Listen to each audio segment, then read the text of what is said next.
ఒక చిన్న గ్రామలో రామయ్య తాత తన ఇద్దరు కుమారులు, కోడళ్ళు, మనవళ్లతో కలిసి జీవించేవాడు. ఆ ఇల్లు ఎప్పుడూ నవ్వులతో ఉండేది. తాతయ్య తన మనవలతో కూర్చుని కథలు చెప్పుతున్నాడు. తాతయ్య ఒక మాట చెప్తూ, మన ఇల్లు ఎంత పెద్దగా ఉంది అని కాదు, మనందరి మనసులు ఎంత కలిసి ఉన్నాయనేది ముఖ్యం. అందుకే వాళ్ల ఇల్లు ఎప్పుడూ సంతోషం, ప్రేమతో నిండి ఉండేది.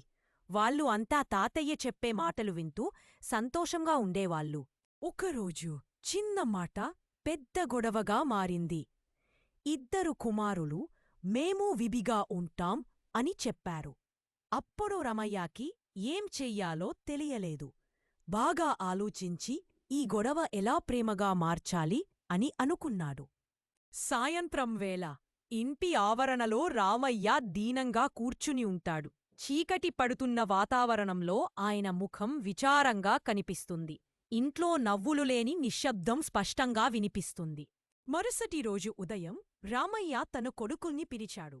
మీకు వేరే ఉండాలని ఉంటే సరే, రేపు పొద్దున్నే మీ ఇద్దరూ ఈ ఊళ్ళోకి పోయి ఒక్కొక్క సన్నపాటి కర్రపుల్ల విరచేసి తీసుకురండి అని చెప్పి పంపించాడు. వారు తీసుకొచ్చాక ఇప్పుడు దాన్ని విరవండి అన్నాడు. వారు తేలిగ్గా ఆ సన్నపాటి పుల్లలను విరిచేశారు. చూసారా, ఒక్క పుల్ల విరవడం ఎంత తేలికో! ఇప్పుడు మీరు ఇద్దరూ కలిసి 10 పుల్లలని ఒక కట్ట కట్టి విరవండి. వారు ప్రయత్నించారు. ఎంత గట్టిగా ఒత్తినా ఆ కర్రల కట్ట అస్సలు విరగలేదు. మొహాల్లో చెమటలు పట్టినా ఆ కట్ట బలంగానే నిలబడింది. నీతి: ఒంటరిగా ఉంటే విరగని కట్టెలా బలంగా ఉంటాం. బలమాస్తిలో కాదు, కుటుంబ ఐక్యతలోనే ఉంది. ఐకమత్యమే మహాబలం.